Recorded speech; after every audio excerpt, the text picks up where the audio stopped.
Caitlin, first of all, while we're getting started, I just want to tell you we are in the process of having our floors redone, and so you may hear some hammering and doors shutting and like that, and some voices in the background. So I just wanted to warn you about that. I couldn't have them stop for 2 hours for me to get these videos done, so we're just going to work with it. But let's go ahead and start. I love this picture, and I think you're right. The best thing about it is the pose. And one, it's hard to get a bridal party to understand that this looks good. And so I know they probably gave you a little bit of a hard time, like, okay, what are we doing? But you did great. This is awesome. The composition's awesome. Um, the only thing I would change about posing is having this guy right here step over and fill this gap so you can see more of them and so that it kind of flows better. But when you're dealing with a lot of people, I know for me, sometimes I'm just trying to get it done. And sometimes little things like that they don't even cross my mind. Another thing that's hard to control is having jackets not fly open by the wind. That happens to me all the time too.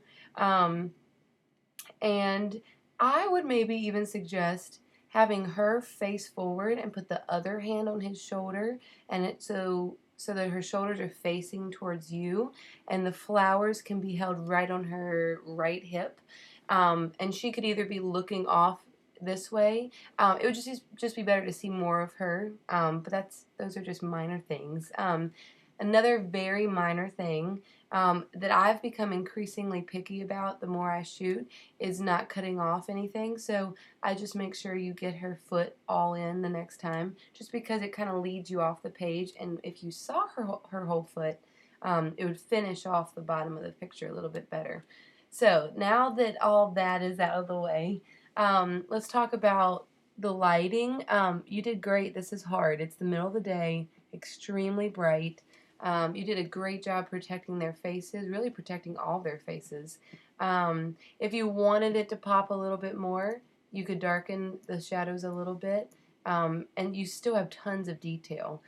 This image is a little bit blue, so I would warm it up just a hair, and then I would actually adjust the highlights because there are a lot of highlights in here, and just make it a little bit warmer. You could also increase the contrast just a little bit to make it pop. And I'm sure you already adjusted the highlights. So I think it's great. This is something else that you can do in situations where it's really bright in the background. You can go down to luminance and you can actually darken just the greens. So when you darken just the greens, it kind of gives this more depth. And because they're not wearing any green, it doesn't affect them at all. So I hope that was helpful. Let me show you before and after so you can see the difference of what I adjusted. Here we go. Yeah, it's a pretty big change, but they're all just a combination of small adjustments. So this picture is wonderful. I really, really like it. These are my changes. So I darkened the greens. I changed the highlight color to a little bit warmer tone. You can tell really on his face and in their faces. They're a lot warmer over here. And I just darkened the shadows, so that took their suits and made them pop a little bit more. And so yeah, so that's my 2 cents about that image. I really, really love it. I'm sure they love it too. And in this shot, you mentioned that there was a little bit too much sun flare, and you're exactly right. It's the only reason your image isn't popping is because there's too much sun coming from the trees. So you can change that one way by taking them and placing them further back so that the trees act as like a diffuser for the sun to your camera, or you can leave them here and you can shoot more from over this way. I always tell people try to shoot with the sun at a 90-degree angle from you and your client. So right now you're here shooting, they're here, and then the sun's right there. So that's not really a 90-degree angle. That's more of a, well, I'm not good at math, but you know what I mean. So if you moved over to right here, then you'd be shooting them and the sun would be more at a 90-degree angle, and you'd have a lot more depth because the sun would be coming across them and not coming right into your lens. So that's the only thing that I would change about this image. I think your settings are great for where you're shooting, and I think the composition is great. I think the composition would be even greater if you moved over to right here. Sorry, the vacuum's turning on. Another thing to think about, this is very minimal, but because there's no blue in this image, because of the way the light is and the way you edited it, she's actually got some blue tones in her dress right here. So if I was editing this image, I would go into the saturation tab and I would take out some of the blues, maybe even some of the aquas, just to tone that down a little bit. I would also see about darkening the shadows just a little bit, lightening the darks. It's hard with sun flare because if you really want this image to pop, you're going to have to do something crazy, and then that's too much.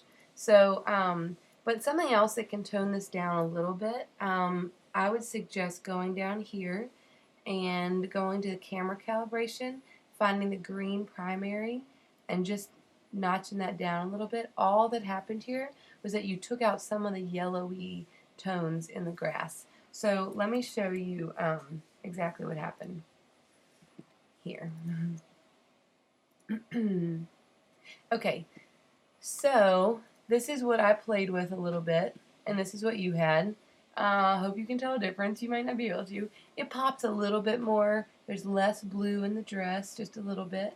And there's just very small changes. But the biggest change you could do would just be next time you're shooting in a similar location with the same type of light, just shoot at a more of a 9-degree angle from the sun. So let's move on to here.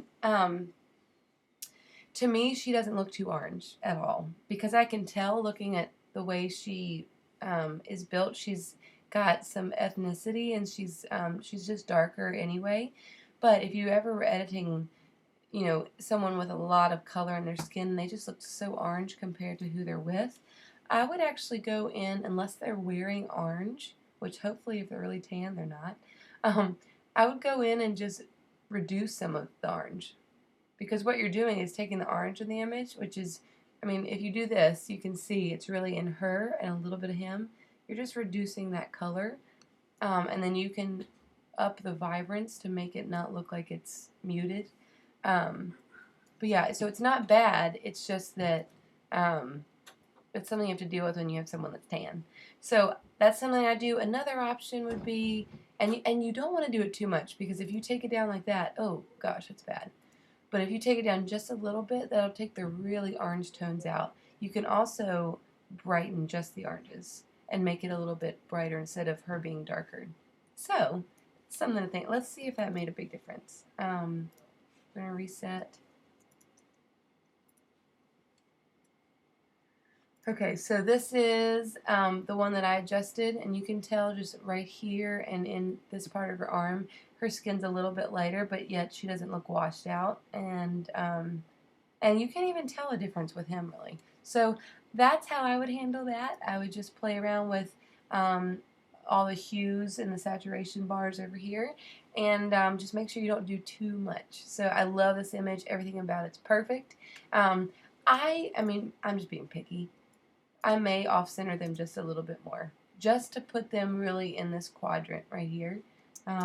But that's just me being picky. So I think these are beautiful. I hope you have enjoyed this. I hope you've learned a lot, and I'm really excited to see what happens with your business. And so I hope you have a great new year, and I'm happy shooting. Bye.